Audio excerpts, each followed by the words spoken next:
He slapped the shy waitress. So hard the room froze, then she whispered a name that made the Mafia boss step back like he'd seen a ghost. His men bowed, the whole restaurant filmed, and every secret she'd buried for 6 years detonated in seconds. Now he's trapped between her bloodline and his pride, and the question burning under those chandeliers: what does a man do when the woman he struck outranks his entire empire? If you're hooked in and want to enjoy this story, go ahead and subscribe, and drop a comment letting me know where you're watching from. It's always amazing to see where everyone's watching. Plus, tomorrow I've got another incredible story lined up, and you definitely don't want to miss it. Alright, back to the story. The chandeliers of La Castilla glimmered like constellations trapped in gold. Beneath them, wealthy patrons whispered over wine older than the building itself. Men in dark suits watched everything with silent efficiency. This was no ordinary restaurant.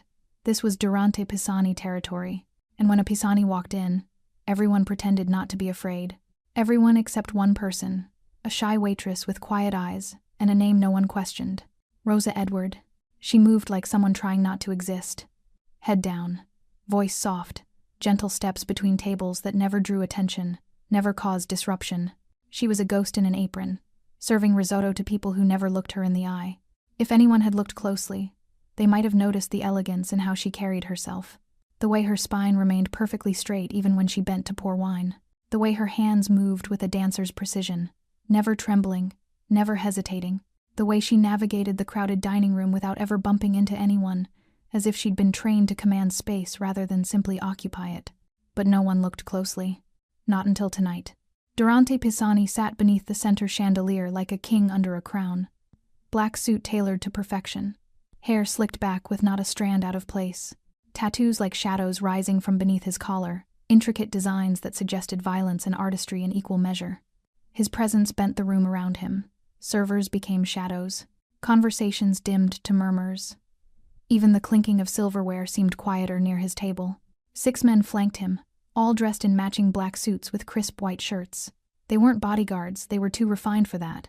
These were associates, the kind who could kill you with a smile and make it look like an accident. They sat with perfect posture, eyes constantly scanning, hands resting on the table in positions that suggested they could reach for weapons faster than most people could blink. Rosa approached his table with the calmness of a candle in a storm. "Good evening, gentlemen. May I offer you something to drink while you review the menu?" Her voice was soft but clear. Professional. The kind of voice that suggested she'd done this 1,000 times and would do it 1,000 more without complaint. Durante glanced at her slow, assessing, mildly amused. His dark eyes tracked her face, then her hands, then back to her face, like he was reading her, cataloging her, deciding if she was worth remembering. "Barolo," he said. His voice was low, controlled, the kind of voice that didn't need to be loud to command attention. "The 97. 2 bottles. Of course, sir." Rosa turned with practiced grace and disappeared toward the wine cellar. The evening continued smoothly. Durante's table received their wine, their appetizers, their entrees. The kitchen sent out their best work handmade pasta, perfectly seared veal, risotto that looked like edible gold. Durante ate slowly, occasionally nodding to his associates, occasionally glancing around the room with the casual interest of a man who owned everything he surveyed. Rosa served them without incident, refilled glasses before they were empty, cleared plates without interrupting conversation. She was invisible again, exactly as she preferred. But then Durante reached inside his suit jacket. His hand came out empty. His expression darkened like a storm cloud crossing the sun. Rosa was setting down fresh water glasses when he stood abruptly. His chair scraped against marble. The sound cut through the dining room like a gunshot. Every head turned. "You." His voice wasn't loud, but it carried. Sharp, cold, dangerous. Rosa's heart kicked against her ribs, but her face remained calm. She set down the water pitcher with steady hands and turned to face him. "Yes, sir. Is something wrong?" "My money clip is missing." The words dropped into the room like stones into still water. Ripples of shock spread outward. Nearby diners exchanged glances. A woman covered her mouth with her napkin. Servers near the kitchen doors froze mid-step. Durante took a step closer to Rosa, then another, until he was standing directly in front of her. So close she could smell his cologne expensive, woody, with notes of leather and smoke. "And you," he said quietly, each word precise as a blade, were the only one close enough to take it. Gasps rippled through the room. A businessman 3 tables away actually pushed back his chair, ready to flee if necessary. Rosa shook her head quickly, heart pounding now, but her voice remained steady. "Sir, I didn't. Don't lie to me." He stepped even closer. Closer than any patron should ever stand to staff. His breath warmed her cheek. His eyes, those dark, predatory eyes, locked onto hers with an intensity that made her feel like prey pinned beneath a hawk's talons. His gloved hand closed around her jaw. Not gently, not violently. Somewhere in between a grip that suggested he could break her if he chose, but was holding back. For now, in the chandelier light, his tattoos looked like inked shadows crawling up his neck. Beautiful and brutal. "You think I don't know a thief when I see one?" he hissed, voice low enough that only she could hear. "You think I don't recognize desperation?" Rosa's pulse thundered in her ears. Her hands trembled at her sides. But something deeper than fear began rising in her chest. Something older. Something she'd spent 6 years trying to bury. "Sir, I swear." He cut her off with an open palm slap. The crack echoed through La Castiglia like thunder in a cathedral. Rosa's head snapped sideways. Pain exploded across her cheek, white-hot, stunning. For a moment, she couldn't hear anything except the ringing in her ears. Couldn't see anything except stars dancing across her vision. The room erupted in gasps. A woman at a nearby table covered her face with both hands. A businessman grabbed his wife's arm, pulling her back as if violence might spread like wildfire. Somewhere near the kitchen, a server dropped a tray. The crash of shattering plates punctuated the moment like an exclamation point. Rosa's lips split. She tasted copper warm, metallic, undeniable. Blood trickled down her chin, a single crimson drop falling onto her pristine white shirt. But she didn't fall. Her legs trembled. Her vision blurred with tears she refused to let fall. Every instinct screamed at her to run, to collapse, to disappear into the floor and never emerge. Instead, she straightened, slowly, deliberately, her spine lengthening vertebra by vertebra until she stood at her full height, her chin lifted. Her eyes, those soft brown eyes that had spent 6 years learning to look down, met Durante's directly, and something in them had changed. Not fear, not defeat, not the broken submission he was clearly expecting. Something deeper, older, colder. Durante felt the shift immediately. His hand, still raised from the slap, lowered slowly. His brow furrowed, confusion flashing across his face for just a fraction of a second before his mask of control slammed back into place. Around them, the restaurant had gone completely silent. Forks suspended in midair, wine glasses frozen halfway to lips. Even the kitchen seemed to have stopped, no clattering pans, no shouted orders. Just horrified, breathless silence. "Everyone's watching," Rosa said quietly. Her voice didn't shake, didn't waver. "Is that what you wanted? An audience?" Durante's jaw tightened. "I want my property back. I don't have it." "You're lying." "I'm not." Her eyes never left his. Blood still dripped from her lip, staining her collar, but she didn't wipe it away, didn't acknowledge it, as if pain was beneath her notice, as if his violence had failed to touch whatever lived beneath her skin. One of Durante's associates shifted uncomfortably. Another exchanged a quick glance with his companion, confusion evident even through their practiced neutrality. "Search her," Durante commanded, without breaking eye contact with Rosa. A server near the bar gasped. The manager, Antonio, stepped forward, hands raised. "Mr. Pisani, perhaps we should stay out of this." Durante's voice was a whip crack. Antonio froze, mouth still open, and slowly backed away. 2 of Durante's men approached Rosa. She didn't move, didn't flinch, just stood there with that strange, terrible calmness as they patted down her apron pockets, checked her waistband, even knelt to examine her shoes. "Nothing." "She doesn't have it, boss," one of them reported, straightening. Durante's eyes narrowed. His hand shot out again, gripping Rosa's jaw harder this time, fingers digging into her skin. She could feel his rings pressing against her cheekbone, could see the fury building behind his eyes like a storm gathering strength. "Then where is it?" Rosa's hands remained at her sides. She didn't try to pull away from his grip, didn't struggle. That same eerie calm radiated from her like heat from a fire. "I don't know," she said, each word careful and deliberate. "But I know what you think you're doing. You think you're showing power. You think everyone in this room now knows you're dangerous." She paused. Blood from her lip had pooled in the corner of her mouth. "But all they see is a man who hits women over money." The words landed like physical blows.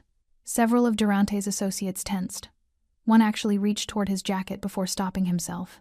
Around the dining room, phones appeared, discreetly, hidden beneath napkins, angled under tables, recording, documenting, preparing to spread this moment across social media, like wildfire.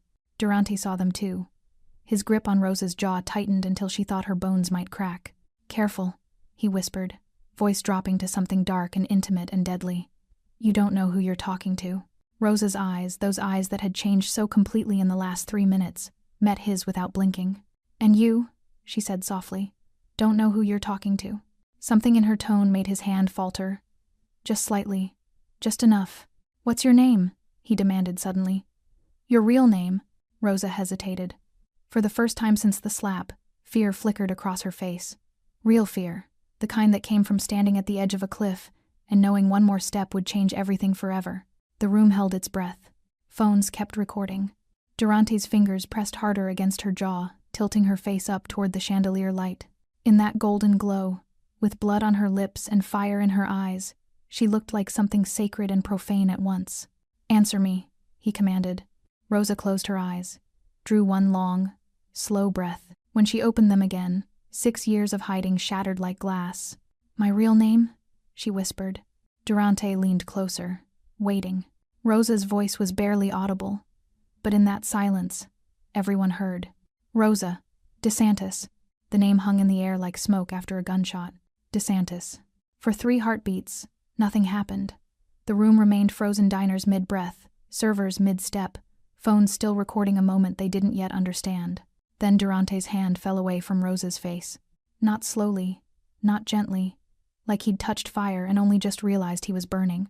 He took a step back, his face, that carefully controlled mask of power, cracked. Just for a second. Shock flashed across his features before he could stop it, followed by something that looked almost like fear. Around the table, his associates reacted instantly. The man closest to Durante, a tall, older soldier with silver at his temples, lowered his head. Actually bowed, like a subject before royalty. The others followed suit, shoulders dropping, eyes averted, postures shifting from predatory to deferential in the space of a breath. They knew, even if the rest of the room didn't understand, they knew exactly what that name meant. Rosa stood perfectly still, blood still trickling from her split lip, her hand trembling now that she'd finally spoken the words she'd sworn never to say again. She could feel the weight of her real name settling back onto her shoulders like a cloak she'd tried to discard. Heavy, inescapable, absolute. "DeSantis?" Durante repeated slowly, testing the word.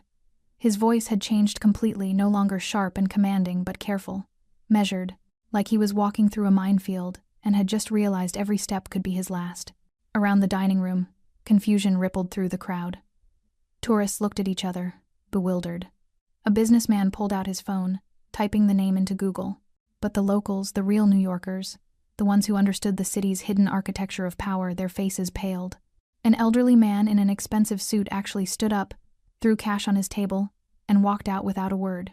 His wife followed, casting one last frightened glance at Rosa before disappearing through the door. "You're lying," Durante said, but there was no conviction in it, just desperate hope that she was. Rosa laughed a short, bitter sound. "Why would I lie about that? Do you think I wanted you to know?" She wiped the blood from her chin with the back of her hand, smearing red across her skin. In the chandelier light, with her hair slightly disheveled from his grip and fire burning in her eyes, she looked nothing like the shy waitress who'd served his table an hour ago. She looked like exactly what she was. Durante's mind was racing. She could see it in his eyes. He was remembering. His father's warnings, whispered in dark rooms when Durante was young enough to still listen. The names you never cross. The families above the families. The bloodlines so old, so respected, that even monsters showed deference. "The DeSantis line goes back 4 centuries, his father had said once, voice grave. Before the 5 families, before Prohibition, before America even knew what organized crime was. They don't operate in the streets, Durante. They don't scramble for territory or fight over drug corners. They simply exist. And everyone respects that existence. You cross a DeSantis, you cross history itself." Durante had been 15. He'd nodded, filed the information away, assumed it was just old men romanticizing the past. Now, staring at the waitress he'd just slapped, he understood. His father hadn't been romanticizing anything. You can't be, he said, voice low, almost pleading. The DeSantis family. They don't work service jobs. They don't hide. They don't— I left, Rosa interrupted. Her voice was steadier now, stronger. 6 years ago, I wanted a normal life. I wanted to be Rosa Edward, nobody special, nobody dangerous, nobody worth remembering. I wanted to serve pasta and pour wine and go home to a quiet apartment and read books and be invisible. She stepped closer to him. Durante, the man who'd made grown men weep, who'd built an empire on fear, actually took a step back. But you couldn't let me have that, could you? Rosa continued, each word sharp as broken glass. You had to make a scene, had to show everyone how powerful you are, had to put your hands on me in front of witnesses because a piece of metal went missing from your pocket. I didn't know. Durante started. You didn't ask. Rosa's voice rose, finally cracking with emotion. Not fear, fury. You didn't question, didn't investigate. You just assumed that because I'm a waitress, because I'm a woman, because I looked weak to you, that I must be a thief. Around them, Durante's associates were sweating. The silver-haired one caught Durante's eye, shaking his head almost imperceptibly. Stop. Step back. Fix this before it's too late.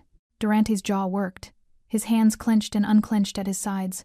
Rosa could see him warring with himself, pride versus survival, arrogance versus wisdom. The DeSantis family, he said finally, voice barely above a whisper. They have a saying. Touch one of ours, answer to all of ours. Rosa smiled, but there was no warmth in it. I see you were paying attention to your father's lessons. Durante's face went white.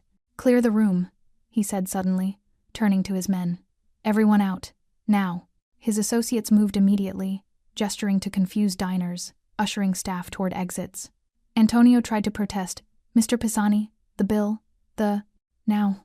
Within minutes, La Castiglia emptied like water from a broken glass. Wealthy patrons fled.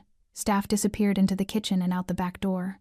Phones kept recording until the last possible second, until only Rosa and Durante remained, standing under golden chandeliers in an empty restaurant that suddenly felt like a tomb. The silence was deafening. No clinking glasses, no murmured conversations, no kitchen sounds bleeding through the walls, just Rosa and Durante, standing 6 feet apart under chandeliers that suddenly seemed too bright, too accusatory. The empty tables around them felt like an audience of ghosts, bearing witness to something neither of them could take back. Durante loosened his tie. The small gesture, so human, so vulnerable, looked wrong on him, like watching a statue crack. Why? He asked finally. His voice was different now. No command in it. No threat. Just genuine, bewildered curiosity. Why would someone from the DeSantis bloodline serve wine to strangers? Rosa touched her split lip gingerly, wincing. The bleeding had slowed but not stopped. Her uniform was ruined, blood on the collar, wrinkles from his grip, the fabric bearing witness to violence she'd spent 6 years trying to avoid. Because the DeSantis bloodline comes with expectations, she said quietly. Traditions. Rules. A life that was chosen for me before I could even speak. Do you know what it's like to have your entire existence mapped out?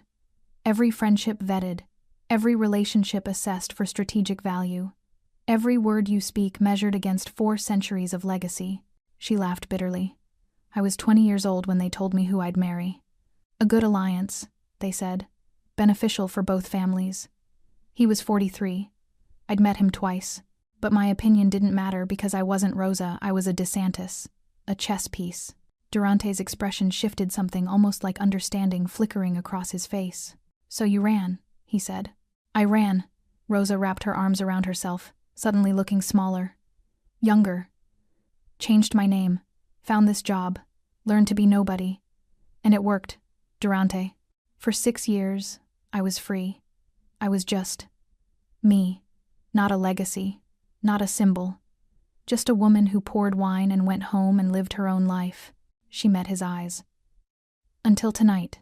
Durante turned away, running a hand through his perfectly slicked hair, disrupting it for the first time.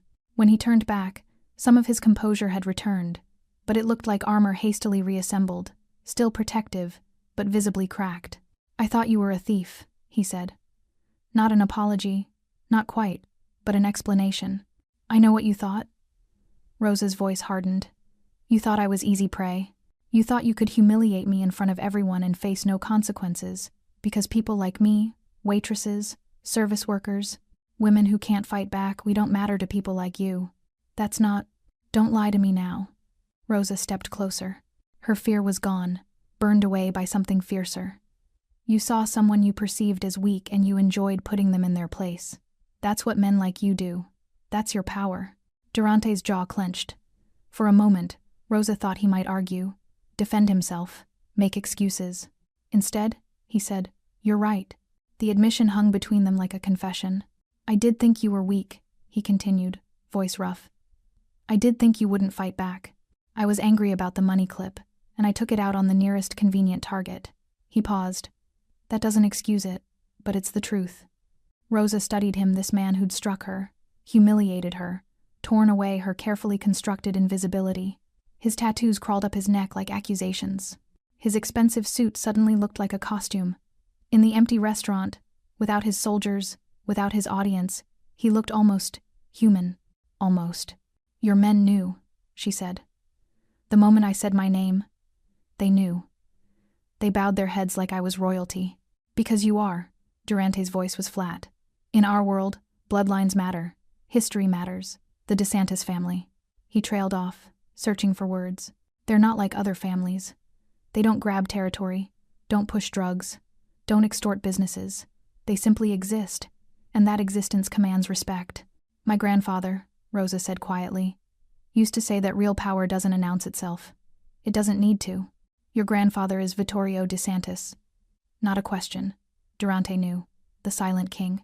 Rosa nodded. "He'll have heard about this by now. Someone in that dining room will have called him. Probably several someones." Durante's face paled slightly. "And he'll come for me." "I don't know." Rosa touched her swollen cheek. "Traditionally, yes. An insult to a DeSantis woman demands a response. But I left the family. I rejected the name. I don't know if the old rules still apply to me." A sound made them both turn, a door opening. One of Durante's associates stepped in, the silver-haired one. He held something small and glittering between his fingers. "Boss," he said carefully, "we found it. Your money clip. It slipped through a tear in your coat lining. Probably happened when you sat down." He placed it on the nearest table. Diamond-encrusted, expensive, meaningless. Durante stared at it like it was a live grenade. The associate bowed slightly to Rosa, a gesture of respect that would have been unthinkable an hour ago, and left quickly. The silence returned, heavier now. Rosa looked at the money clip. At Durante. At her blood-stained uniform. At the elaborate waste of everything that had just happened. "I was innocent," she said softly. Durante closed his eyes. When he opened them, something had shifted. The arrogance was gone. The certainty. What remained looked uncomfortably like shame. "Yes," he said. "You were." Rosa turned toward the door. "Wait." Durante's voice stopped her. "Rosa, DeSantis, I owe you a conversation. A real one." She looked back at him, this man who'd struck her. This man who'd exposed her. This man who now stood in an empty restaurant looking less like a king and more like someone who'd just realized he'd made a catastrophic mistake. "You owe me more than that," she said quietly. "But a conversation is a start." Durante Pisani had apologized exactly 3 times in his adult life. Once to his mother, on her deathbed. Once to his father's memory, standing over his grave. Once to a priest, in a confessional he'd never entered again. Never to a woman. Never to someone he'd wronged. Never to someone who could destroy him with a single phone call. He looked at Rosa, blood drying on her chin, her uniform ruined, her eyes sharp with something between fury and exhaustion, and felt words stick in his throat like broken glass. "I don't know how to do this," he admitted finally. Rosa crossed her arms. "Do what?" "Apologize to someone like you. Someone like me." Her voice was flat, dangerous. "You mean a DeSantis? Or a woman? Or just a person you misjudged?" "All 3. Durante took a step closer, then thought better of it and stopped. "In my world, apologies are weakness. They're blood in the water. You apologize, and people see opportunity. They see something to exploit. Then maybe your world is broken," Rosa said quietly. Durante's laugh was harsh. "Maybe it is. But it's the only one I know." He rubbed his jaw, looking uncomfortable in a way she suspected he rarely looked. "My father used to say that a man should only apologize when the cost of not apologizing is higher than his pride." "And is it?" Rosa challenged. "Is the cost high enough for you?" Durante met her eyes. Your grandfather could end me with a word, could dismantle everything I've built, could make me disappear so thoroughly that even my own mother wouldn't find my body. He paused. So yes, the cost is high enough. That's not an apology, Rosa said coldly. That's self-preservation dressed up as remorse. You're right. Durante dragged a hand through his hair again, frustrated. You're absolutely right. But I don't know how else to do this. I don't know how to... He stopped, jaw working. I slapped you, in front of witnesses. I humiliated you. I accused you of theft when you were innocent. And I did it all because I'm so used to power that I forgot there are people in this world I should fear. You shouldn't fear me, Rosa said. You should respect me. There's a difference. Teach me the difference. The words came out raw, almost desperate. Rosa blinked, surprised. Durante stepped closer, not threatening now, but almost pleading. I was raised in violence, taught that respect comes from fear, that power comes from making people afraid to cross you. My father built an empire on that principle. I inherited it. I perfected it. He gestured at the empty restaurant. This is my kingdom, and in my kingdom, I'm God. Except you're not, Rosa said softly. Because gods don't bleed. And right now, you're bleeding from a wound you can't even see. Durante's eyes narrowed. What wound? The one that makes you think violence is the same as strength. Rosa touched her split lip. You hit me because you were angry. Because you could. Because in your world, that's what powerful men do to people beneath them. But I'm not beneath you, Durante. I never was. And now you know it. She stepped closer to him, close enough that she could see the tension in his jaw, the rapid pulse at his throat, the way his hands clenched and unclenched at his sides like he didn't know what to do with them. So here's your lesson in respect, she continued. An apology isn't about fear. It's not about calculating costs or protecting empires. It's about acknowledging that you hurt someone and wishing you hadn't. It's about being human enough to admit you were wrong. Durante stared at her. In the chandelier light, his tattoos looked less like symbols of power and more like scars. Evidence of violence survived, not inflicted. I'm sorry, he said finally. The words came out rough, unpracticed. For striking you, for humiliating you, for treating you like you were nothing when you were everything I should have recognized and honored. Rosa's breath caught. It wasn't a perfect apology. It was clumsy, weighted with his inability to fully shed his armor. But it was real. That's better, she said quietly. Let me drive you home, Durante said suddenly. It's late. You're hurt. And you want to know where I live? Rosa's voice turned sharp again. You want to keep track of me? Make sure I don't disappear again. Yes, Durante admitted. But also because sending you out into the city with a split lip and blood on your uniform feels wrong. Even to me. Rosa laughed, a real laugh this time, though tinged with bitterness. You're worried about how it looks. I'm worried about you. The admission seemed to surprise him as much as it surprised her. Rosa studied his face, searching for deception and finding only confusion like he'd just discovered something about himself he didn't understand. No, she said finally. I'll take a cab. Rosa, I spent 6 years being invisible, she interrupted. Building a life where I answered to no one. Where I made my own choices. Where I didn't have powerful men telling me what to do or where to go or how to be safe. Her voice trembled slightly. You took that from me tonight. You exposed me. You stripped away everything I built. So no, you don't get to drive me home. You don't get to know where I live. You don't get anything from me except the knowledge that you were wrong and I was right. She walked toward the door, then paused. And Durante? She looked back at him. The next time you think about putting your hands on someone you perceive as weak, remember this moment. Remember that you can't always see the power someone carries until it's too late. She left him standing alone in the empty restaurant, surrounded by gold and crystal and the lingering ghost of his mistake. Rosa's hands shook as she unlocked the door to her apartment. The small studio in Brooklyn looked exactly as she'd left it 6 hours ago. Minimalist furniture, books stacked on every surface, a single window overlooking a fire escape. Safe, quiet, hers. Except it didn't feel safe anymore. She locked the door, checked it twice, then collapsed against it, sliding down until she sat on the floor with her knees pulled to her chest. The tears came suddenly, violently. Not from pain, though. Her cheek throbbed and her lip burned. From loss. From the shattering of 6 years of carefully constructed freedom. From the weight of a name she'd tried so hard to escape settling back onto her shoulders like chains.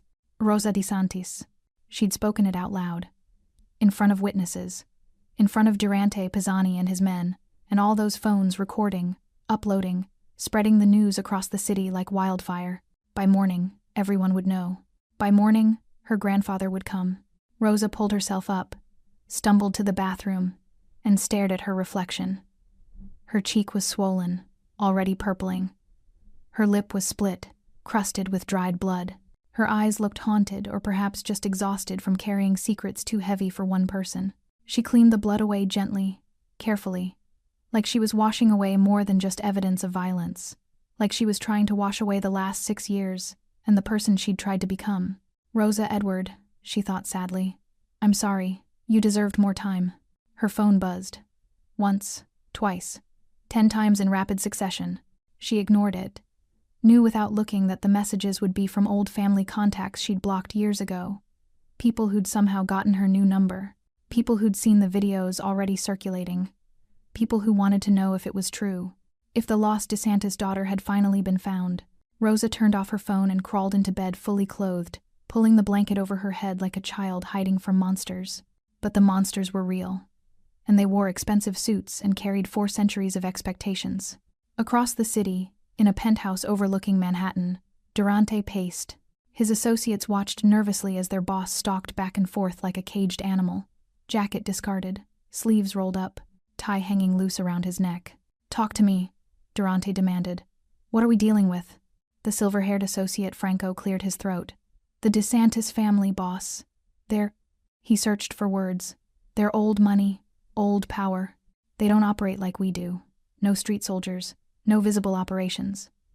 But their influence runs deep. Politicians, judges, law enforcement, all the way to the top. I know that, Durante snapped. Tell me something I don't know. Another man spoke up, younger, tech-savvy. The videos are everywhere. Twitter, Instagram, TikTok. Millions of views already. The hashtag number DeSantis slap is trending. People are calling for your head. Durante stopped pacing. Let them call. Boss. With respect. Franco stepped forward. This isn't like our usual problems. This isn't rival families or territory disputes. The DeSantis don't fight the way we fight. They don't send soldiers. They don't make threats. They simply, he gestured helplessly. They remove problems, quietly, permanently. Then why am I still breathing? Durante challenged. Because they haven't decided what to do yet, Franco said grimly. But they will. Vittorio DeSantis doesn't let insults stand, especially not to his granddaughter. Durante felt something cold settle in his chest. Fear, yes. But something else too, something he couldn't quite name. Every time he closed his eyes, he saw Rosa's face, the moment after he slapped her. The way she'd stood instead of fallen. The fire in her eyes when she'd spoken her true name. I'm not beneath you, Durante. I never was. Get me everything on her, Durante ordered suddenly. Where she's been, what she's been doing, why she left her family. Boss, everything. His men exchanged worried glances but nodded and dispersed. Franco remained. Durante, can I speak freely? Durante waved a hand. You're playing with fire, the older man said quietly. The girl, the woman, she walked away from the DeSantis family for a reason. Whatever that reason is, it's powerful enough that she's been hiding for 6 years, and now you've dragged her back into the light. I didn't drag her anywhere, Durante protested. She chose to reveal herself. Because you forced her hand. Franco's voice was gentle but firm. You put her in a position where hiding her identity meant accepting humiliation. She chose dignity over safety. But that choice will have consequences. For her, and for you. Durante turned to the window, staring out at the glittering city. Somewhere out there, Rosa was probably crying, or planning, or calling her family to explain. Or maybe she was doing none of those things. Maybe she was being exactly what she'd been in that restaurant, stronger than anyone expected. What would you do? Durante asked quietly. If you were me? Franco was silent for a long moment. I'd pray, he said finally. Because when the DeSantis come, and they will come, prayer might be the only thing that saves you. In a mansion in Westchester, an old man sat in a leather chair, surrounded by darkness, except for a single lamp. Vittorio DeSantis was 83 years old. White hair, weathered face, eyes that had seen empires rise and fall. He held a phone, watching a video for the 3rd time. A restaurant, golden chandeliers. His granddaughter, his Rosa, standing with blood on her face and fire in her eyes. Speaking her true name. Coming home. He set down the phone and pressed a button on his desk.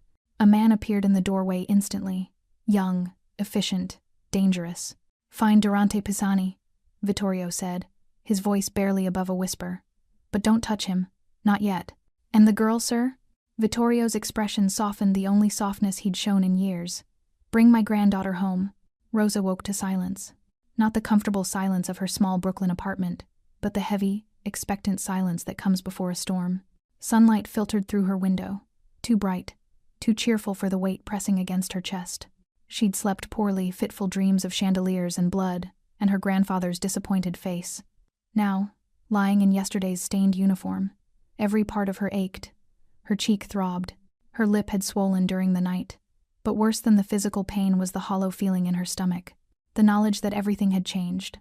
She forced herself up, showered carefully around her injuries, and changed into jeans and a sweater. Simple, civilian. Not Rosa Edward the waitress. Not Rosa DeSantis the heir. Just someone in between. Someone who didn't exist anymore. The knock came at 9:47 a.m.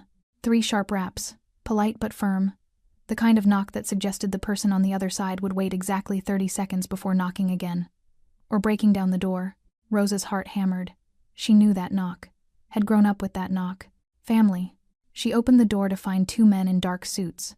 One was older, maybe 60, with silver hair, and the patient posture of someone who'd spent decades waiting outside important doors. The other was younger, broader, with the alert eyes of a bodyguard. Behind them, barely visible at the top of the stairs, she glimpsed 2 more. "Miss DeSantis," the older man said. His voice was respectful but unyielding. "Your grandfather requests your presence." Requests. As if she had a choice. "I'm not ready," Rosa said. "He's waiting in the car." Rosa's breath caught. "He's here?" He came personally. The man's expression softened slightly. "He's been waiting since 6 this morning. Didn't want to wake you." Rosa closed her eyes. Of course he came. Of course he waited. Vittorio DeSantis didn't send messages or make phone calls for important matters. He appeared. And when he appeared, the world rearranged itself around him. "Give me 5 minutes." "Of course, miss." Rosa closed the door with trembling hands.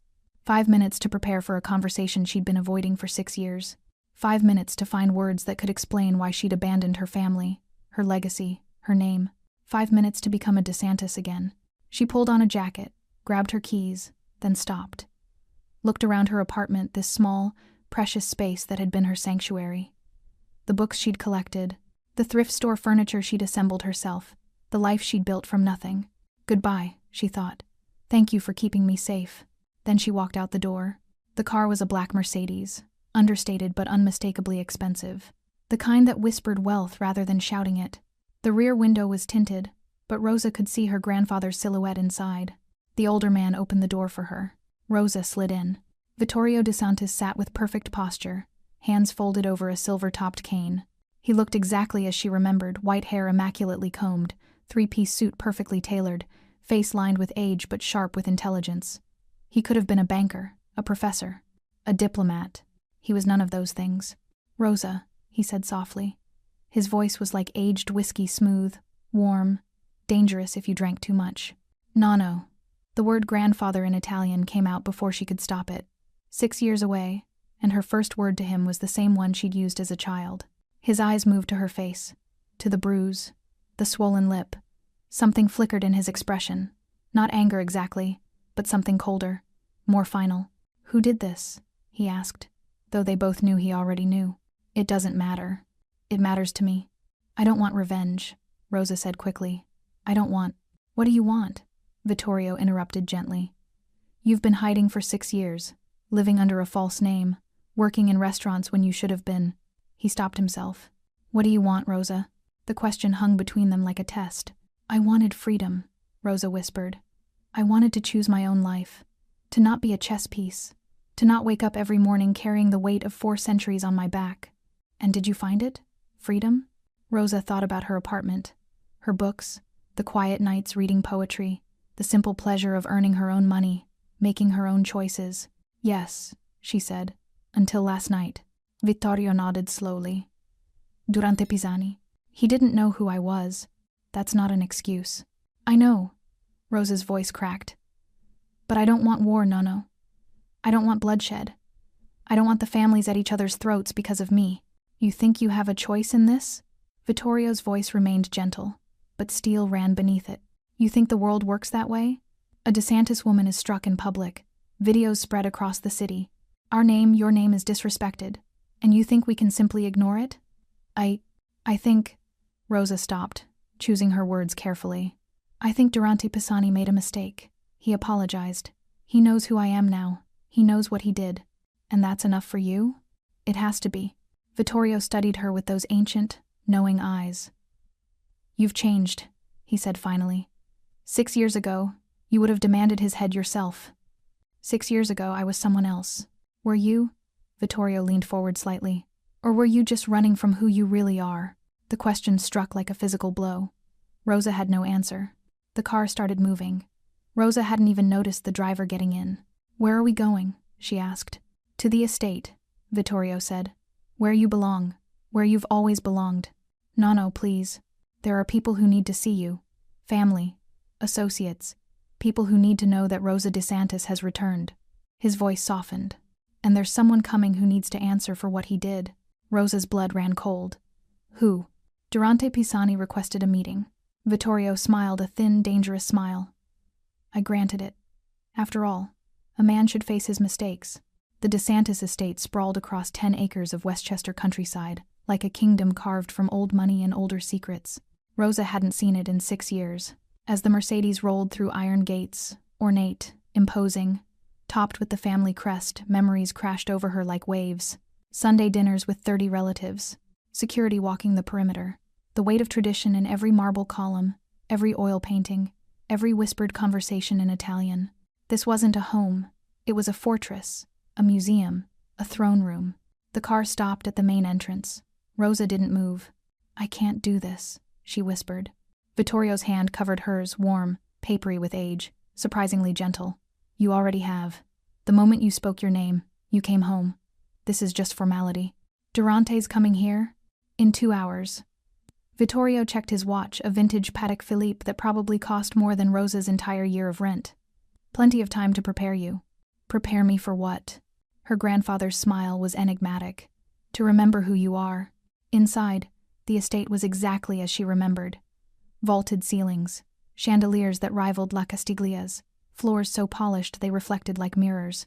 Staff moved silently through hallways, appearing and disappearing like ghosts. Vittorio led her to his study, a room Rosa had only entered a handful of times as a child.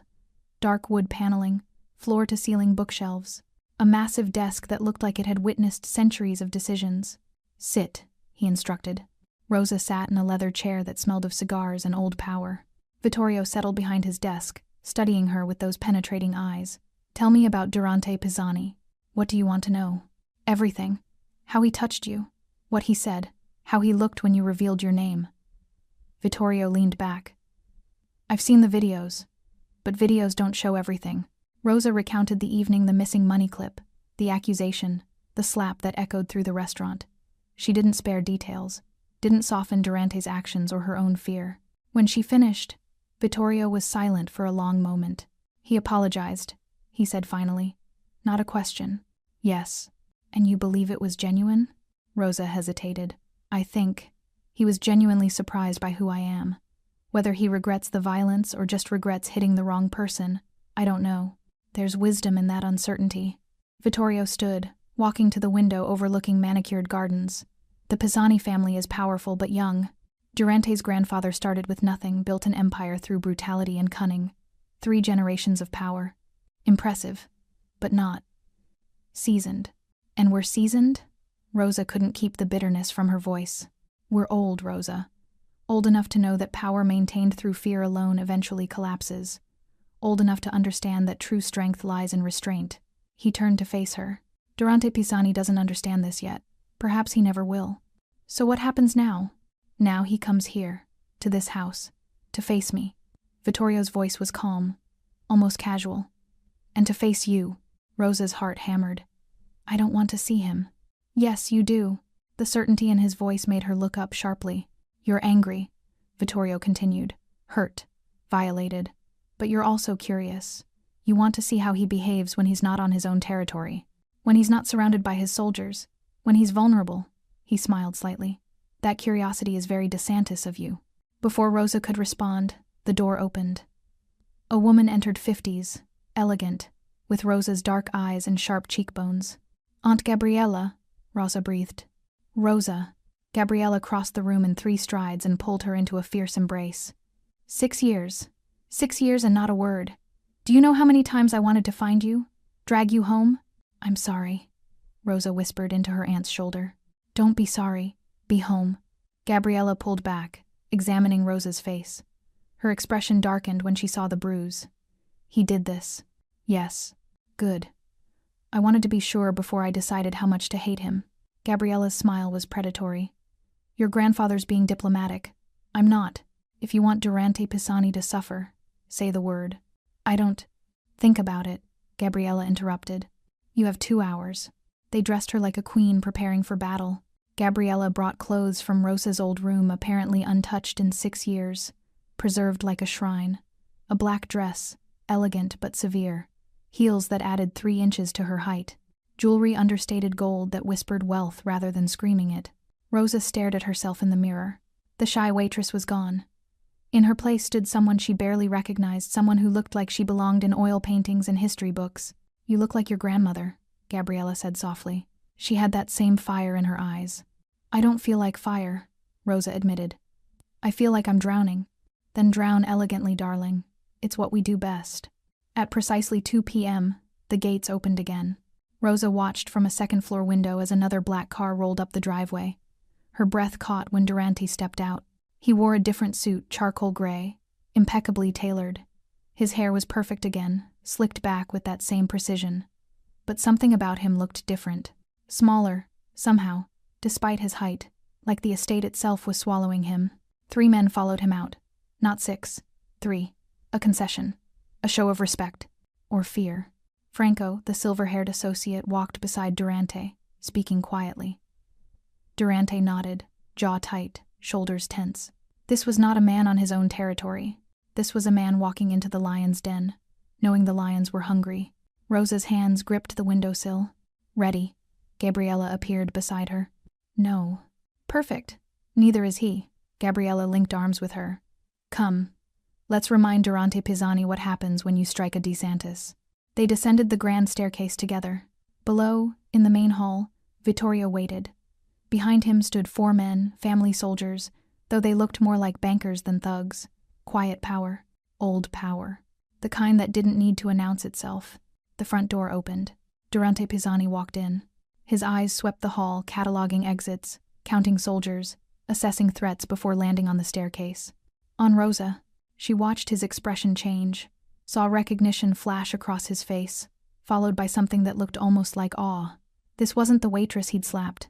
This was Rosa DeSantis in her natural element, surrounded by her family, armored in legacy and silk. For a long moment, no one spoke. Then Vittorio stepped forward, his cane tapping against marble. "Mr. Pisani," he said, voice carrying through the cavernous space. "Welcome to my home. I believe you've met my granddaughter." Durante's eyes never left Rosa's. "I have." "Good." Vittorio's smile was thin, dangerous. "Then you understand why you're here." Durante finally tore his gaze away from Rosa, facing Vittorio directly. "I understand, sir." "Then let's talk," Vittorio said. "About respect. About consequences. About what happens when young men forget that some names carry more weight than fear." He gestured toward his study. Durante followed, Franco at his side. But before disappearing through the door, Durante looked back one last time. At Rosa, standing on the staircase like a portrait come to life. Their eyes met, and something unspoken passed between them, not forgiveness, not friendship, but recognition. 2 people from 2 worlds, colliding in ways neither had expected. The study door closed, and Rosa realized she was holding her breath. Rosa wasn't supposed to be in the room. "This is men's business," Gabriella had said, steering her toward the sitting room where coffee and small talk waited. But Rosa was done being steered, done being protected, done being anyone other than exactly who she was. So when Vittorio's assistant opened the study door to bring in refreshments, Rosa walked in behind him. The conversation stopped immediately. Vittorio raised an eyebrow. Durante half rose from his chair. Franco looked like he wanted to object, but wisely stayed silent. Rosa, Vittorio said carefully, this discussion is about me, Rosa interrupted. My face, my name, my humiliation. I think I deserve to be here. Silence stretched like pulled thread. Then Vittorio smiled, genuinely pleased. Sit, granddaughter. Rosa took the empty chair beside her grandfather, directly across from Durante, close enough to see the tension in his jaw, the careful control in his posture, the way his hands rested on his knees like he was physically restraining himself from. What? Fighting?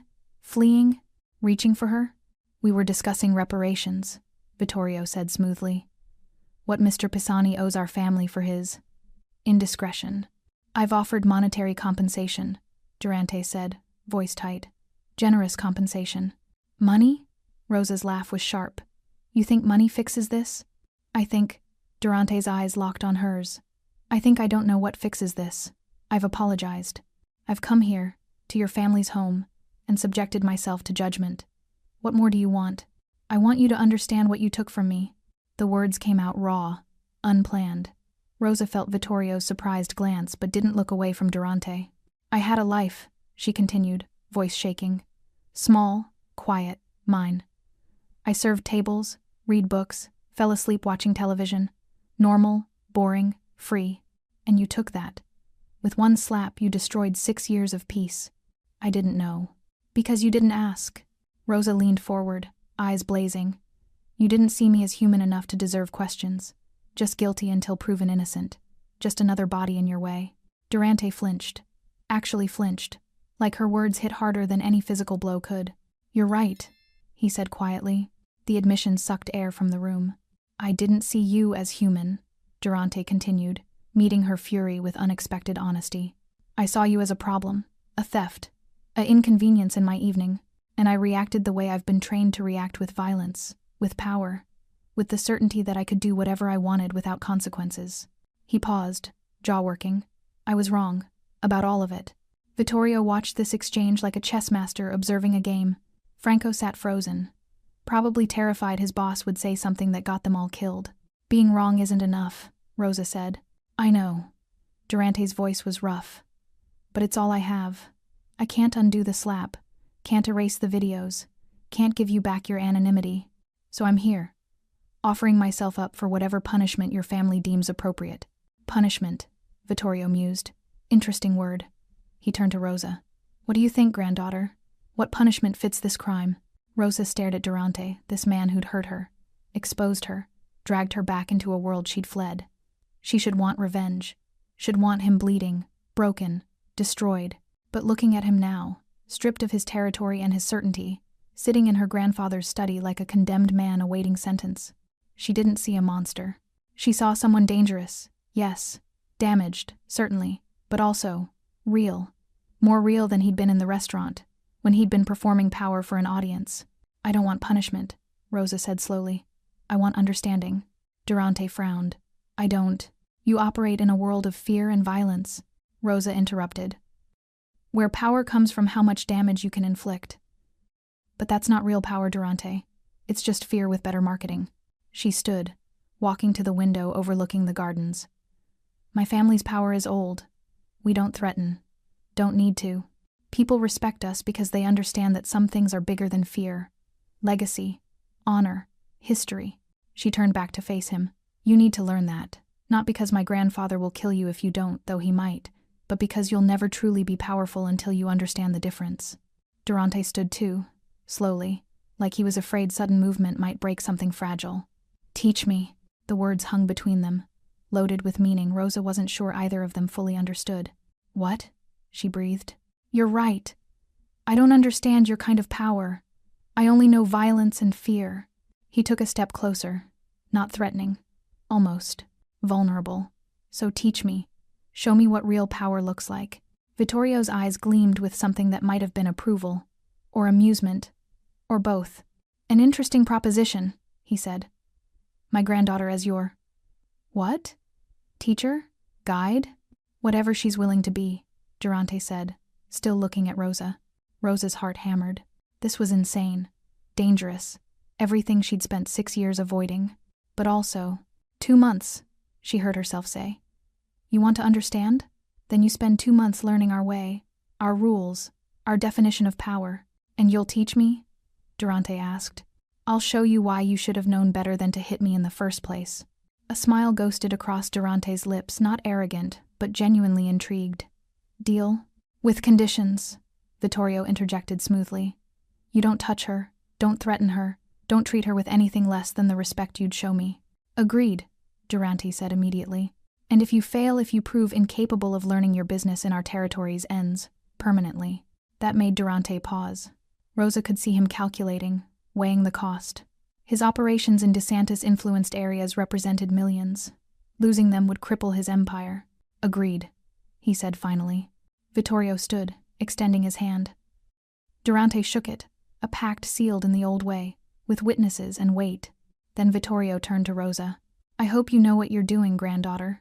I don't, Rosa admitted. But neither does he, so we're even. Franco cleared his throat. Boss, perhaps we should go, Durante said, not looking away from Rosa. Wait outside. I'll be there shortly. Franco hesitated, then bowed slightly to Vittorio and left, closing the door behind him. 3 people remained in the study. Vittorio smiled. I'll give you 5 minutes. But Rosa? The door stays open.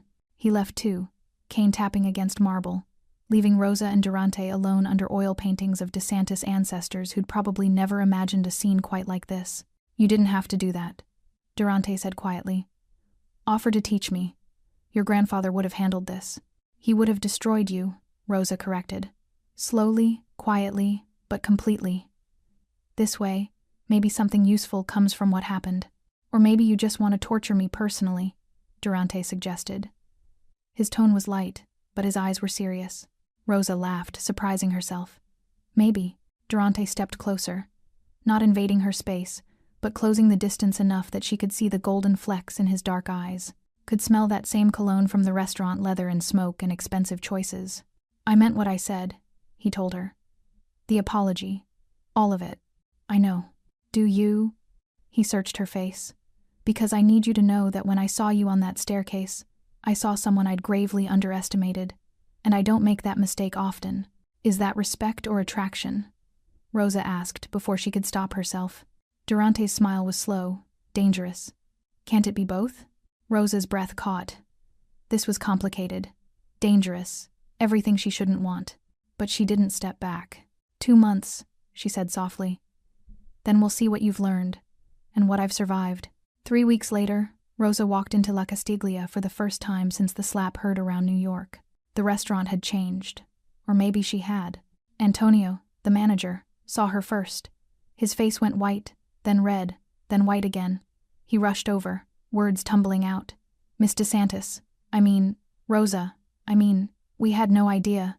It's fine, Antonio. Rosa's voice was calm, assured, the voice of someone who'd spent 3 weeks relearning how to carry power. I'm not here to cause trouble. I'm here for dinner. Of course. Your best table, immediately. My old station, actually. Rosa smiled at his confusion. I'd like to see Sophia. She covered my shifts, didn't she? Antonio nodded, still bewildered, and led her to the back. The kitchen staff froze when she entered. Sophia, young, nervous, holding a tray of appetizers, nearly dropped everything. Miss, I'm sorry about. Rosa pulled her into a hug. Thank you for covering, and for not gossiping about me after everything. Sophia's eyes filled with tears. Everyone's been talking. The videos, the family. I didn't know what to say. Say nothing, Rosa advised gently. Let them talk. Truth will survive gossip.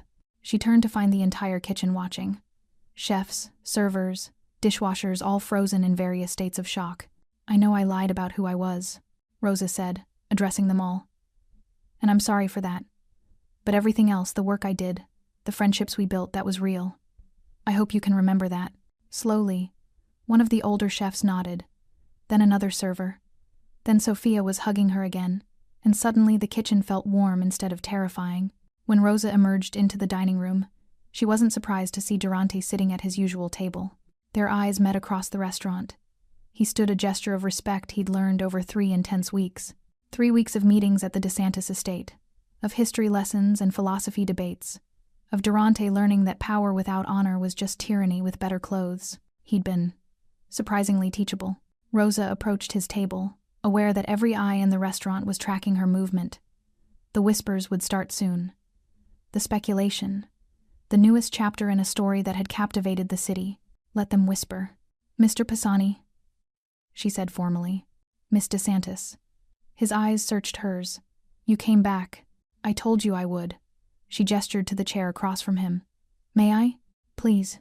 She sat, across from the man who'd slapped her, under the same chandeliers that had witnessed her humiliation and awakening, in the restaurant where Rosa Edward had died and Rosa DeSantis had been reborn.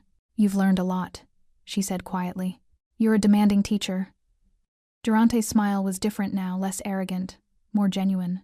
"But I'm grateful for it. Are you? Grateful that I'm making you question everything you thought you knew about power?" "Yes," no hesitation. "Because you were right. Fear isn't power. It's just fear. And it's exhausting maintaining it." Rosa studied him. 3 weeks hadn't transformed him completely. He was still Durante Pisani, still dangerous, still someone who'd built an empire on violence. But something had shifted. Some understanding had taken root. "My grandfather's impressed," she admitted. "He didn't think you'd last 2 weeks. I'm full of surprises."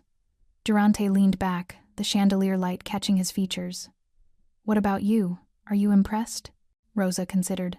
"I'm optimistic." "Which is more than I expected to feel." A server approached, not Sophia, someone new who didn't know the history. "Good evening. May I start you with drinks?" "Wine," Durante said. "Your recommendation?" The server rattled off options. Durante ordered something expensive. When the server left, he turned back to Rosa. "I've been thinking about what you said. About the difference between respect and fear. And I want to try something. A test, maybe, of what I've learned." He paused, choosing words carefully. "I want to publicly acknowledge what happened. Not hide from it, not spin it. Just own it." Rosa's eyebrows rose. "That's dangerous. People will see it as weakness. Or they'll see it as growth." Durante's eyes were steady. "You taught me that real power doesn't fear honesty. So I want to be honest. About what I did. About what I learned. About how you changed my understanding of everything." "Durante, I'm not asking permission," he interrupted gently. "I'm telling you what I'm going to do. Because you deserve to know. And because..." He hesitated. "Because I think you might be proud of it." Rosa's chest tightened. This man, this dangerous, complicated man who'd hurt her and then opened himself to being hurt in return, was still surprising her. "When?" she asked. "Tomorrow. Press conference. I'll answer questions about that night. About the DeSantis family. About what power really means. They'll crucify you. Maybe." Durante smiled. "Or maybe they'll see that even monsters can learn. If they have the right teacher." The wine arrived. Durante poured for both of them another lesson learned, treating her as an equal rather than being served first. They raised glasses. "To lessons," Durant said. "To survival," Rosa countered. "To whatever comes next." They drank. The wine was excellent, rich, complex, with notes of cherry and something darker. Around them, the restaurant continued its elegant dance. Diners came and went. Chandeliers glittered. Life moved forward. But at their table, under golden light, something had shifted permanently. Not forgiveness that would take longer, if it came at all. Not romance, though the tension between them was undeniable. Something more complicated, more real, respect, understanding, the recognition that power came in many forms, and the strongest form was the kind that could admit mistakes and grow from them. Durante's phone buzzed. He glanced at it, then at Rosa. "I should go. Early morning tomorrow. Good luck with the press conference." He stood, then hesitated. "Rosa? Thank you. For not destroying me when you could have. For teaching me when you had every right to walk away. You're welcome." She met his eyes. "Don't make me regret it." "I won't." He bowed slightly, a gesture he'd learned from her grandfather, and left. Rosa sat alone at the table, finishing her wine slowly. She felt eyes on her from around the restaurant, heard the whispers starting. The speculation about why Rosa DeSantis was having dinner with Durante Pisani. Let them wonder. She knew the truth. She was exactly where she was supposed to be. Not hiding, not running, but standing in the full light of who she was. Bruised but unbroken. Changed but not defeated. A DeSantis who'd learned that sometimes the most powerful thing you could do was refuse to let violence define you.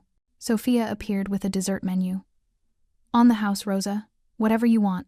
Rosa smiled. Tiramisu. And Sophia? I'm coming back to work next week.